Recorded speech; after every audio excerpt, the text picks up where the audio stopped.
Ladies and gentlemen, have you ever noticed about the top list of priority for developed country around the world? Or have you ever wondered about what type and what kind of system that the government set into the country's residents? Well, based on the survey that has been done by the World Bank, stated education is one of the top list of the priority to develop a country that has been responded by the donor countries. And not just that, but also education is located on the top second list of the important priority list that has been responded by the developed countries itself. With that has been said, let me open this speech with Assalamualaikum warahmatullahi wabarakatuh. My name is Cinta Berliana and I am from Gadjah Mada University. Through this speech, I will tell you about how crucial it is for education as the key element for the golden preparation for the youth future leaders in order to make the country become bigger and larger in the future. With that, well, let me open my speech with some quotes from the inspirational figures out there. The first one is from Nelson Mandela. Nelson Mandela once said, education is a great engine for personal development. It is through education that the daughter of a peasant can become a doctor, that the son of a mine worker can become the head of the mine, that the son of a farmer worker can become the great president of a nation. It is to make out of what we have, not from what we are given, that separates one person from another. Not just that, ladies and gentlemen, but also a quote from George Washington. George Washington once said, the best means of forming a manly, virtuous, and also happily people is located on the education foundation. Without this foundation, ladies and gentlemen, by his opinion, the other aspects will automatically fail. Now that we could agree that Nelson and George also agree to the point of view of mine that education is the key element of the golden preparation for the youth future leaders. And here is why. The first one is education will give them wings to fly. Well, it doesn't really mean that once they are being educated, they would automatically fly into the sky. No, it's just a metaphor. And it means that education will give them directions. It means that education will give them guides. It means that education will make them more matured and more responsible towards their passions. Well, ladies and gentlemen, that would in this phase of life, there would mean lots of experience. There would mean lots of things. There would mean lots of perspectives around the world. The judgment itself, the judgment of black and white, the judgment of what is right, what is wrong, is a little bit unclear on this phase of time. And education will lead them, will guide them to tell them which one is right and which one is wrong. And also, ladies and gentlemen, education would give them a little bit preparation for the career too, which I would explain you in the second point. And the second point itself is once they have been given the wings, what is the next step? Of course, they need to fly. But the question is where? Where is the location of they need to fly to? Well, to be honest, I do not really know the answer because in my opinion, and based on the fact also, the destination of each one of the person for the youth is different. They are unique. They are passionate. They have different passions. They have different paths of journey. They have different journey of success. And thus we said, it could not be said that they are the same. But there is always similarity in diversity, isn't it? The similarity on this point is that the navigation is the same, which is education.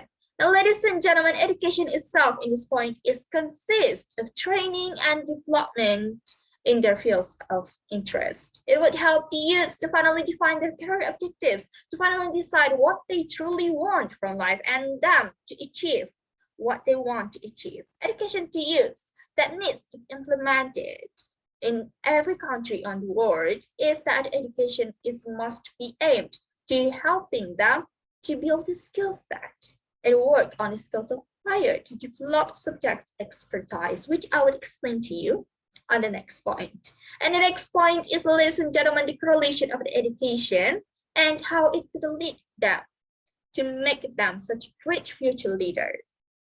Well, depends on the era that they are living in. Ladies and gentlemen, in the era that we are living now, is that the era of the peak of the competitiveness, isn't it? Everything is so competitive on career, on industry, on technology, on everything that we meet in life. Not just that, but also we made lots of improvement in the technology. This era is being called with Industrial Revolution 4.0. Industrial Revolution 4.0 is a phenomenon that rises as a response to the needs of the dynamic change of time and problems of the world, where humans and machines are needed to be collaborated to solve various problems and to finally find the innovative solutions to finally occur and that could be utilized to improve the lives of modern humans. Now, ladies and gentlemen, the phase of the learning in the 21st century, which is the education system in the 21st century, you could see that the teachers and the students needed to collaborate together to finally create a fun and creative ways to learn together. Well, you may see some teachers set some websites, Kahoot, and the other ways to reach the students.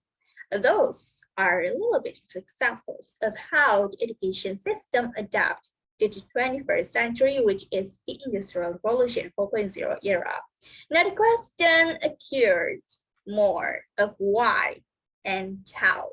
Now the first point is, let me restatement again of why. The why.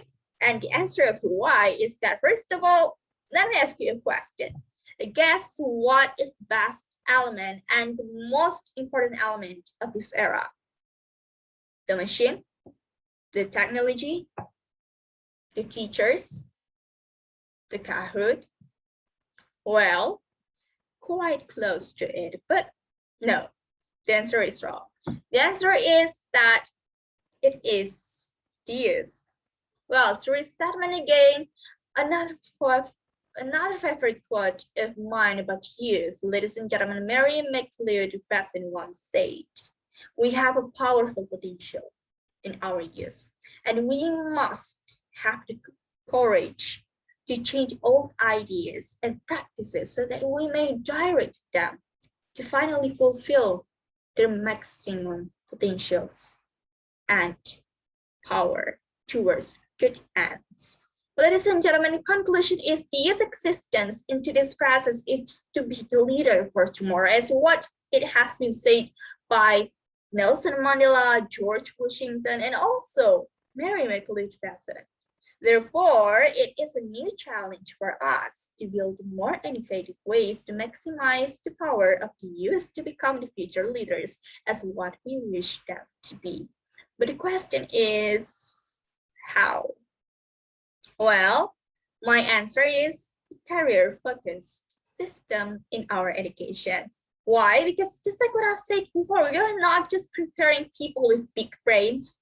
We're not just preparing people with great techniques on mathematics. No, we are preparing the people who are great at solving problems, who are great at decision making, who can lead people to finally fulfill the best way of their dreams. We must remember that we need to make the most suitable education system best on the era too, to maximize our ways to create such a golden preparation for the gold future leaders, which is the main point of this speech.